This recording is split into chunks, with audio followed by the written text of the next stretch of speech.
The Roots of Success podcast is for the landscape professional who's looking to up their game. We're not talking lawns or grass here. We're talking about people, process, and profits. The things deep within the business that need focus to scale a successful company. From hiring the right people and managing your team, to improving your operations and mastering your finances, we've got a brain trust of experts to help you nurture the roots of a successful business and grow to the next level. This is the Roots of Success. We've got Jason New from McFarlin Stanford, and of course, Tommy with McFarlin Stanford. We're sitting right across from each other. This is going to be a good time. Jason New has been in the industry for quite some time, 20 plus years is my guess, right? That's right. Jason started out in the landscape world, went to school for it, and worked for some big names in the industry, and then we met at the same company here in Dallas eventually, right? That's right. So Jason, welcome to the podcast. Super excited to have you. Oh, by the way, Jason is co-founding partner of McFarlin, right? Yep. Yeah, so one of the main guys that started this. This is great. Okay, so tell me, Jason, where have you been? Like, how did you get to this part right here in Dallas? Well, going to school, I wanted to find a bigger city to get my experience and exposure to what landscaping could bring to the table, and started my career at Brickman Group, which is now merged with Valley Crest. It's now BrightView, right? So many of us that have had that path, the idea of kind of learning the business from, I would say, the biggest companies that are out there, and knowing what I could do in this career and learning how to do it from the best, or what I thought was the best at that time. And so went into BrightView and became an account manager, and that was the path at that point, to learn how to run maintenance teams, how to work with clients, how to run a business with numbers and metrics and schedules. And so I learned a ton from my experience there. This is a really good intro. This is sort of like, you chose this path instead of working for a small company. You thought, I'm going to get a lot of good experience from this big, well-known company. Mm-hmm. Down the road, this is probably going to benefit me, right? Absolutely. So tell me about what you learned in a short time there. How long were you there? A couple of years? I was there for about 5 years. 5 years, okay. Yeah. So 5 years, I mean, anything from budgeting, spreadsheets, for those of you who know this term, Gantt charts, knowing how to just operationally run a business and successfully get through the seasonal changes that are happening inside the day-to-day maintenance side of the company.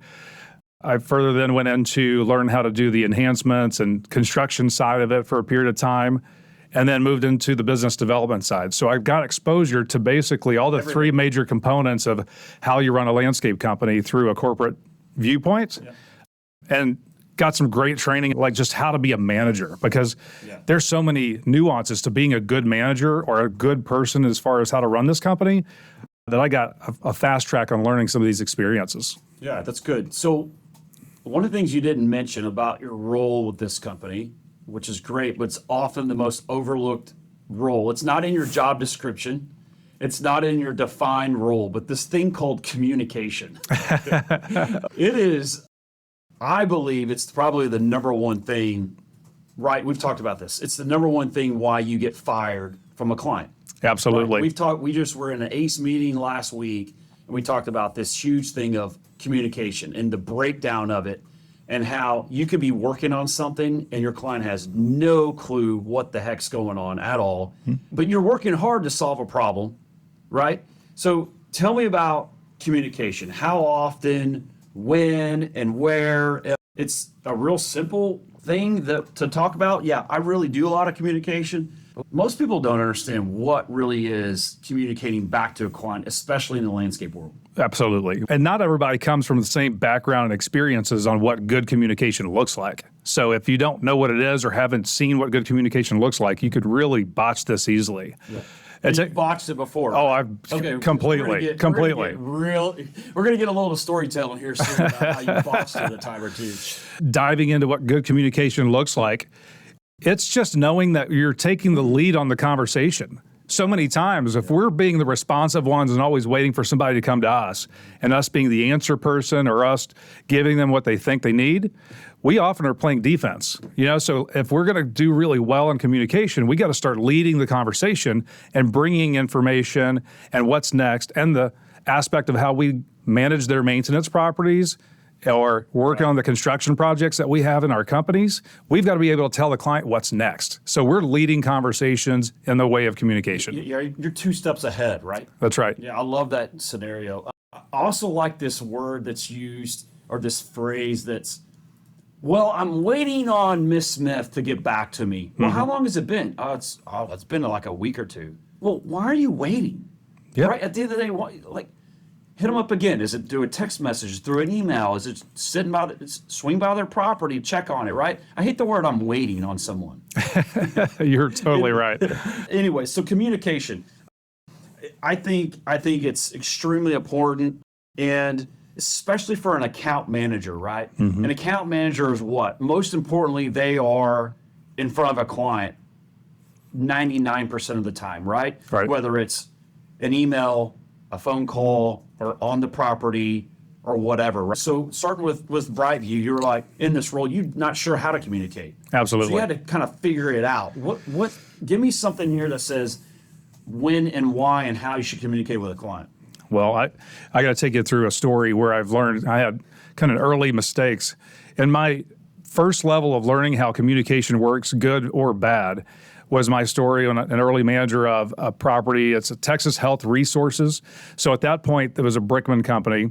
They had sold the entire Texas region of health, like hospitals and emergency clinics and you name it. It was a huge contract. It was a great honor for our company to take it on at the time. So multiple properties or branches of around the Dallas-Fort Worth area? Absolutely. Okay. And significant, impact to what the company was trying to do at that time. And so I was, eager to make things happen. I was growing quickly in my career. They gave me several accounts to work with. And there's one account particularly that I feel like I learned communication so quickly, how something good and bad can go. Yeah. So I was given this property where I was in charge of working with the building engineer. The property had gone in a direction where it was needing a major amount of maintenance and repair and a way to get it back in shape so it looked the way the hospital needed to look. And so as we took it over, we started a meeting every single Friday. We'd work through with the building engineer. Okay, building engineer every Friday. Every Friday. He was like, okay, well, let's get a game plan on how we're going to approach this and what are you guys going to do? Let's go through this conversation together. I thought, awesome. This is a great way to build a relationship. We're going to meet every week. This is going to be easy. It's going to be super easy. Yeah. We've already got a planned meeting. Like that's a great start for good communication is just have a consistent way to talk. So remind me again, you're a year out of college? Yeah, I'm a year out of college. All right. Yep. This is going to be great. This is account management. It's going to be easy. By the way, I'm thrilled. I'm like, this is going to be super fun, cool project. Anyway, so I'm going into it, and we're going through list of things that the maintenance teams need to do, list of things that enhancement-wise we could bring to the table and do, improvements to the property and what the landscaping needed at the time. Mm-hmm. We go through this about 6 weeks into the conversation. We're going week after week, and we accomplish things on a Wednesday service visit, right? So meet on Friday. I build the plan on what the team's going to do on Wednesday for the following Wednesday. The next week. You got it. So operationally, it's like, yeah, we're set up. This is great. We got a few days to get planned for this. We're good.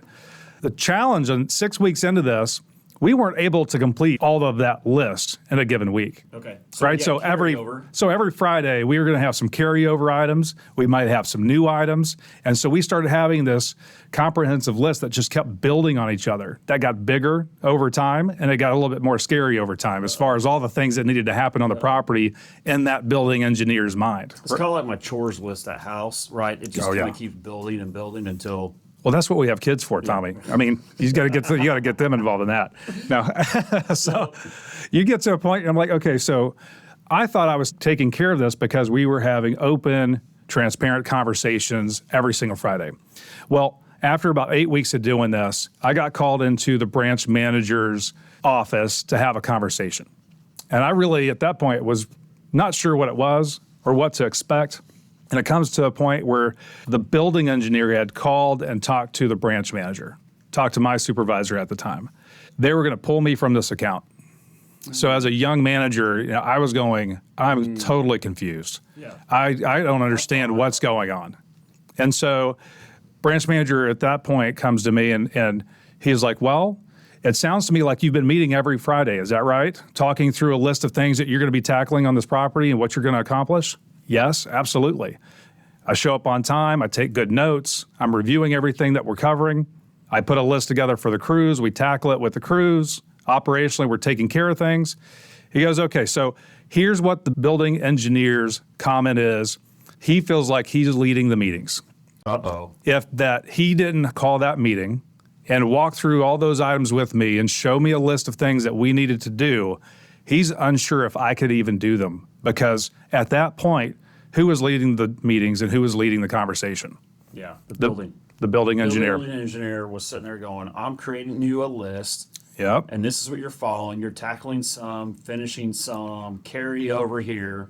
Sort of this snowball effect. You think things are rolling, you're meeting with them, you're doing the right thing, and then you got brought in 6-7 weeks later.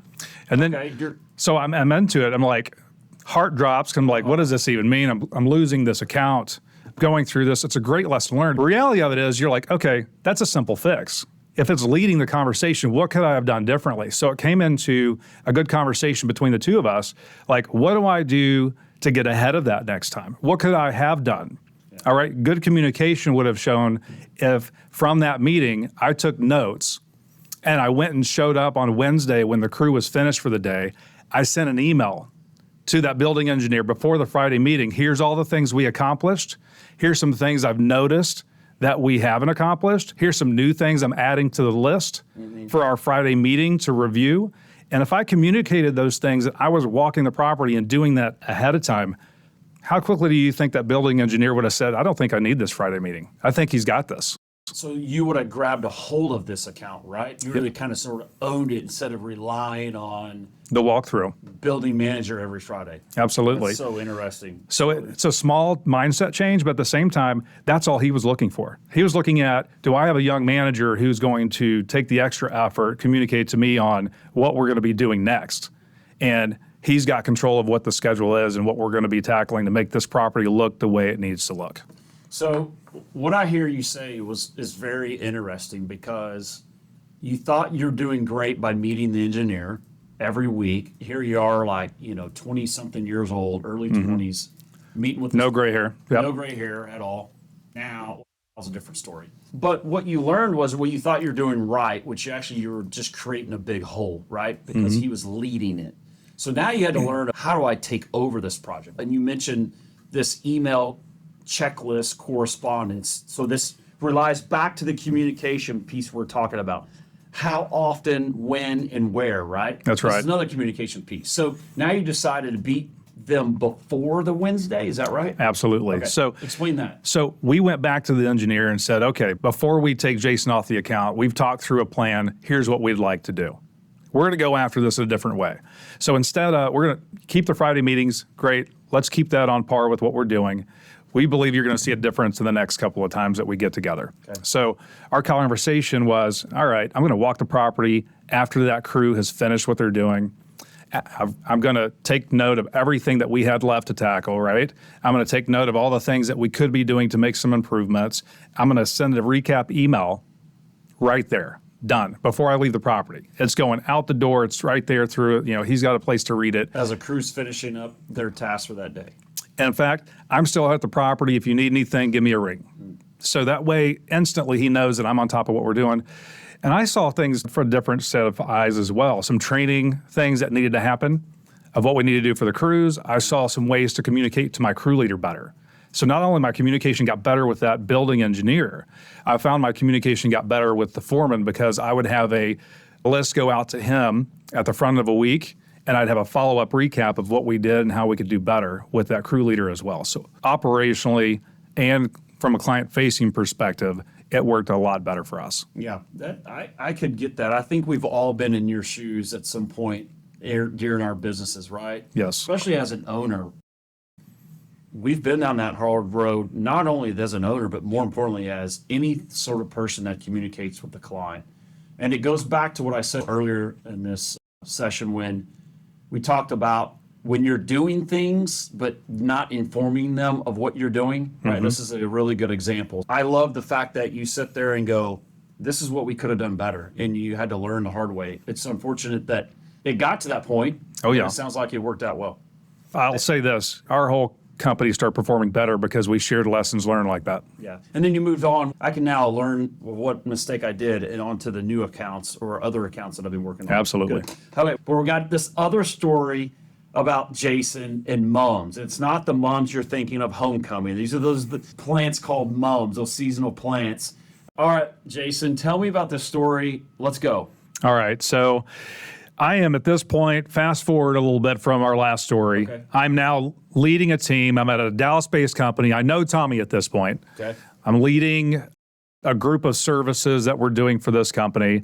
I'm maintaining some very high-end, high-profile clients that we're not trusting yet other managers to manage it. So you still have the account in your pocket. I've got about 5 accounts I'm doing. This one happens to be the most high-profile one we've got. Oh, high profile. Okay. So this is big. This is big enough. The ones that, owner of the Chiefs who just won the Super Bowl big. Oh, the Chiefs. Okay, that's a high profile client, I would say. I would say yes. And so we're going into normal rotation of seasonal color, right? So this is the mum story. So mums for them in the fall were a big deal. So this is in the fall planting season, right? Mums come before the winter hits. Absolutely. So they wanted this big pop. It's going to be, they have host parties each and every other, holiday season. They've got friends coming over for their Halloween party. They want this thing making, a big splash. Okay. So we get the moms and we're like, okay, we didn't take an order, like normal, 4 weeks or so in advance, and we get to a point we can't find these things. Can't find the mums. She had a specific color mix, and I say she, the spouse, the wife at this point has a specific color mix. She's like, I've got to have these 4 colors mixed a certain way, a certain design. We've been doing it this way for 3 years. Yeah. We know the design. So we go find these plants. They're not anywhere to be found. Material shortage. Okay. Right? We've all been there. We've all been in companies where we're trying to find and locate recent. stuff and chasing it like crazy and sweating to find them. But then we go, okay, we found them. This was a 1 gallon size that we spec'd. We found them in a 3 gallon size. Oh, nice. Bigger, better, bolder. So I'm like, impact. shoot, this is the Texas, right? We got to go big. So let's go bigger. So we find these bigger ones, same color mix. We go in and do the planting, finish the planting. The day we finish the planting, the spouse comes home and sees the planting, and I'm thinking, we're just going to get high fives. Like, she's going to y'all scored big. This is huge. Love this. It went the other way really fast. Uh-oh. She's like, this is awful. Have no idea why you think this ever looked good or was beautiful. Who made these choices? All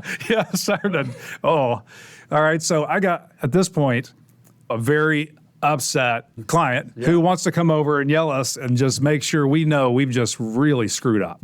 So at this point, like, okay, what in the world are we doing here? So her point. So what happened? Her point, the proportion is off, right? So you got beds that are a certain size. You put in too big of plants, they take over the beds. Right?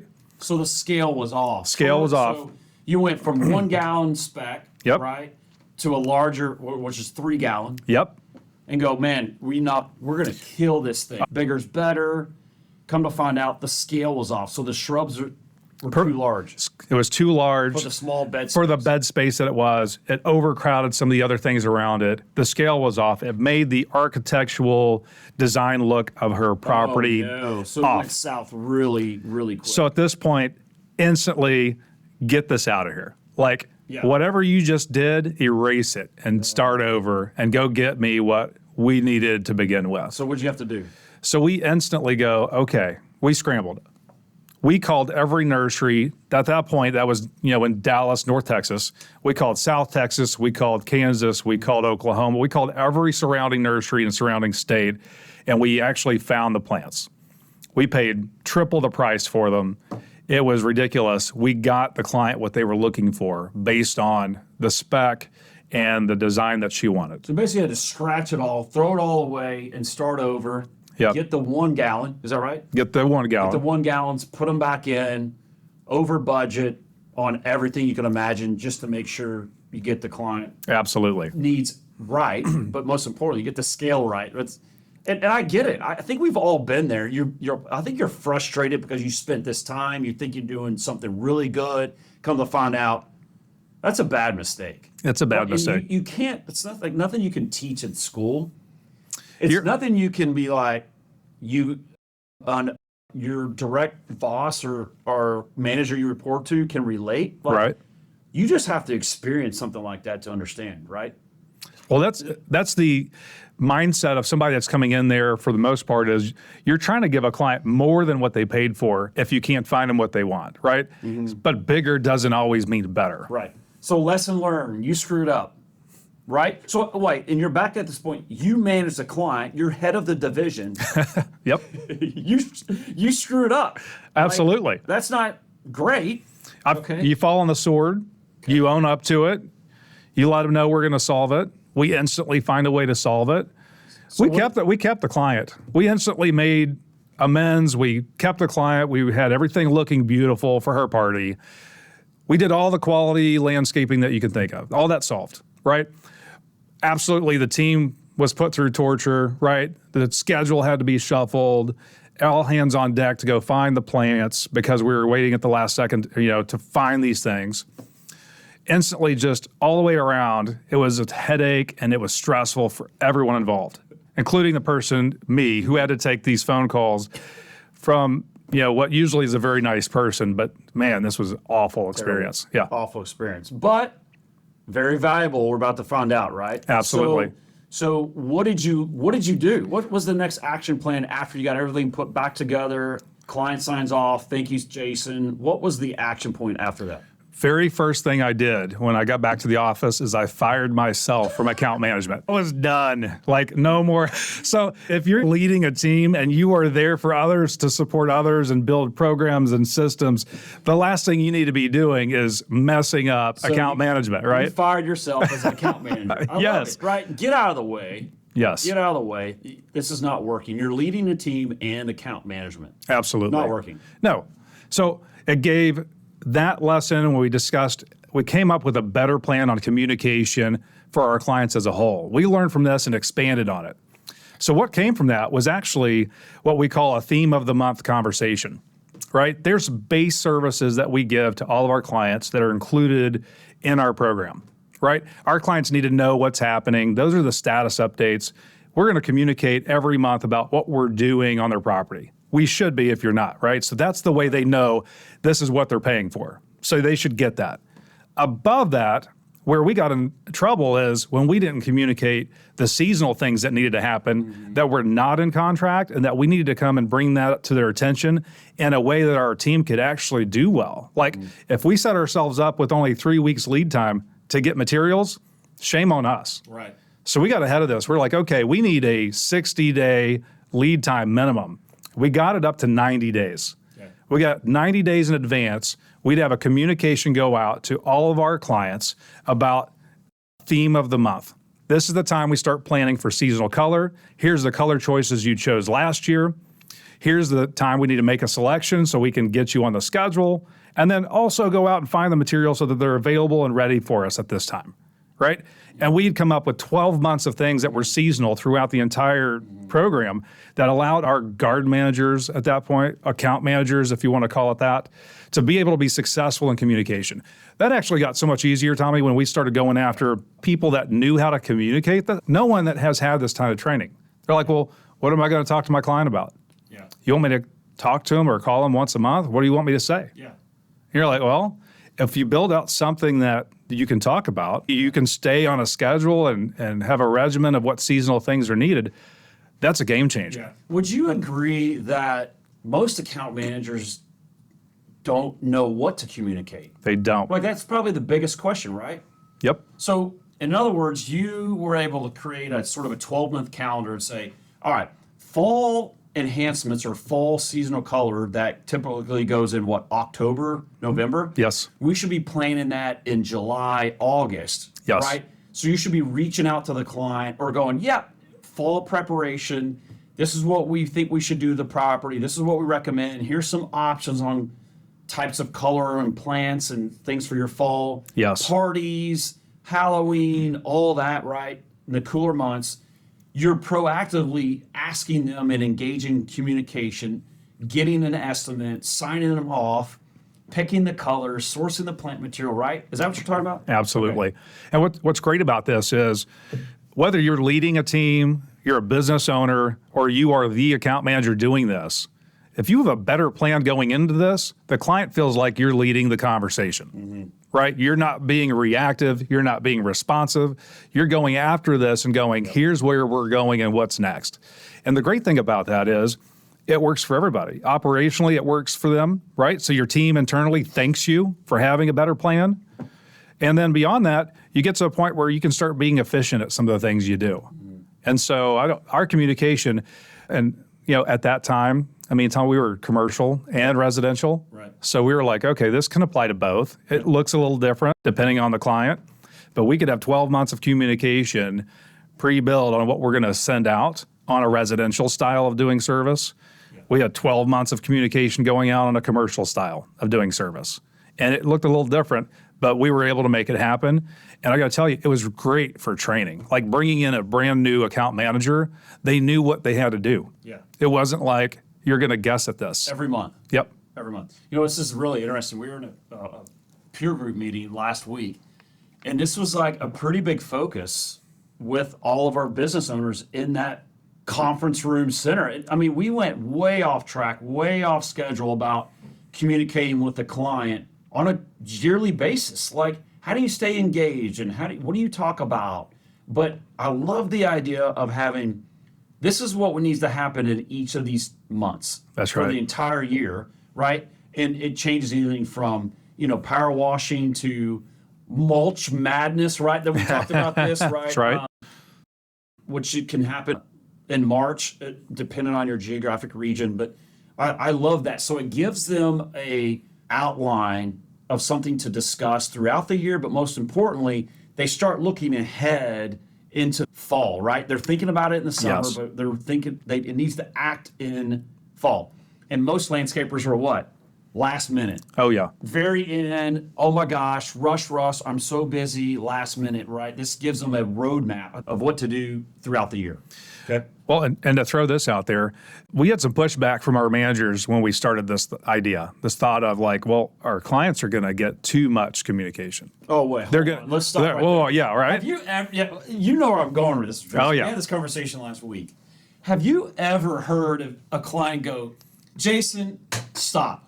You are communicating to me way too much. I'm tired of your emails. I'm tired of your phone calls of let me know everything going on this property. Have you ever had anyone say that to you? No.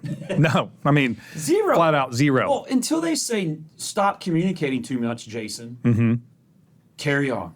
Yes. Right?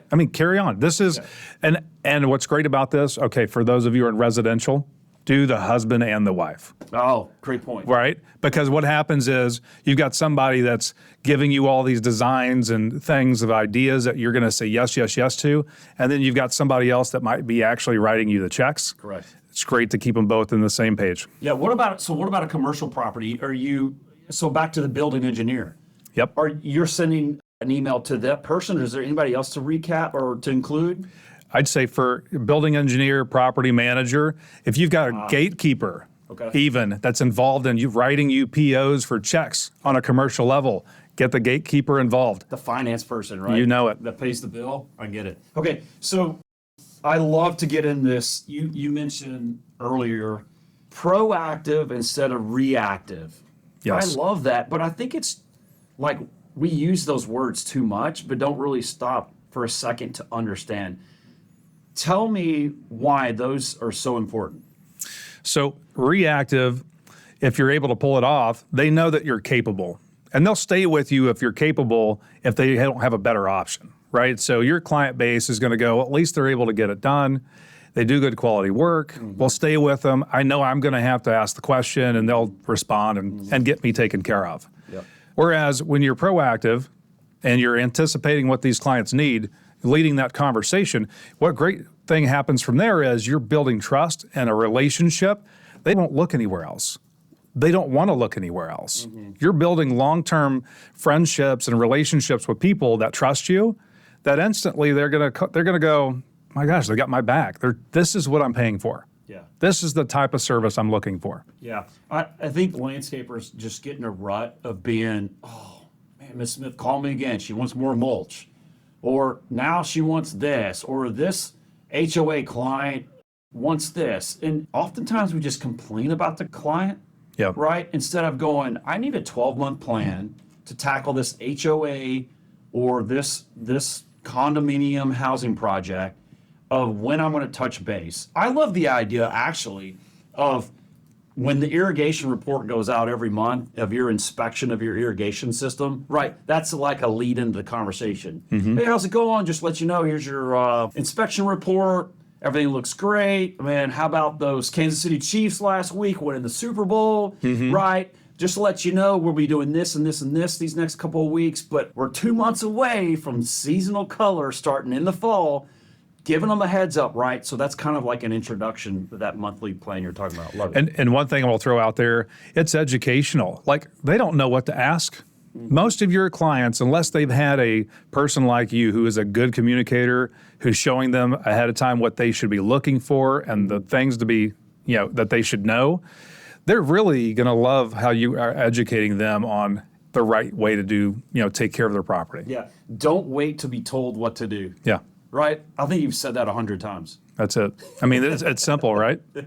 Love it. You sort of drive the conversation, right, in order to be more efficient. Can you give me like 3 takeaways that says, if I knew these 3 things, I would be successful in communicating with this maintenance client? What are 3 things to take away as a new account manager that they could probably be successful? Number 1, block a calendar for yourself to go and see the properties. Okay. If you're not going to see the properties, you have nothing to talk about. Love it. Okay?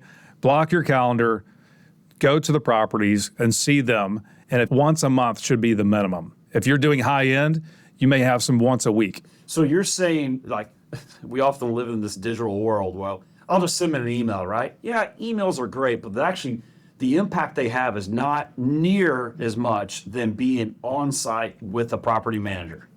And in off season too. If you're up north and you got snow on the ground, go to the property. Yeah. Don't make an excuse. Be consistent. Yeah. So the number 2 thing, when you're at that property, before you leave, write a note to the client.